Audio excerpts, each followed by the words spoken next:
катча арызданып, ушундай жа иш кылсам дагы, ушунчалык неме кылсам дагы, тазалап бардыгын кылып берем. Ушу булардан эч жакшы сөз укпадым дегендер дагы бар. Бул дагы кайненелер туура эмес. Урматтуу кайненелер, сиздерден сурааныч угуп алгыла. Бул келиндер силердин кулларыңар эмес. Бул Алла Таалам сизге берген белек, угуп алыңыз. Ох. Бесплатный ушундай улуу белек берди да. Сиз ошо келинди мактап, кадырлап, кичине көңүлүн көтөрүп, иш кылса азаматсың деп ак батаңызды берип, насаатыңызды айтып эле тура бериңиз.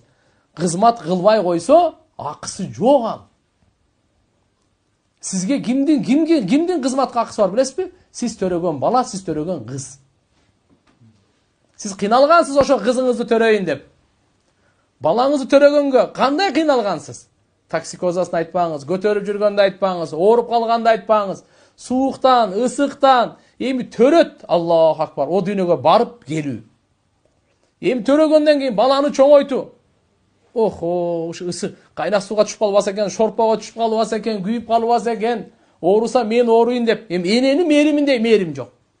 Сиз ошо баардык кыйналганыңыздычы кызыңыз үчүн, бул кызга эмес. Келинди сиз төрөгөн эмессиз, уксаңыз. Келинди сиз төрөгөн эмессиз. Келинге башка бунун энеси бар, ошо кыйналган башка аял. Просто чоңойтуп туруп 18-20 жашка болгондо сизге берип койду да, ой. Кудай берди да сизге. А так сиздин кызыңыз каякта? Нарында жүрөбү? Оштобу? Бишкектеби? Каякта жүрөт кызыңыз? Ошол келип сиздин кызматыңызды кылсын. Кириңизди жуусун. Тамагыңызды бышырып берсин. Охо, ошонун мойнунда милдет. Ооруп калса сизди карасын. Канча балаңыз бар? 2 уулуңуз бар? 2-оонун башында милдет. Келип ата энени карасын. Алла Таалам фарыз кылган. Кимге? Ушу ким төрөсө, ошолорго.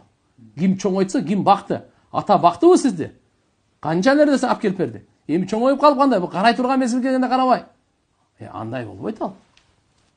Эми эгерде башка бизге кошумча Алла Таалам белек берип башка бирөөнүн эле кызы келип калды да бизгечи. Алла, элестетип көрүңүз. Кудай берген жокпу? Мына. Эми ушуну дагы жакшы сөз менен кичине көңүлүн көтөрүп койгула.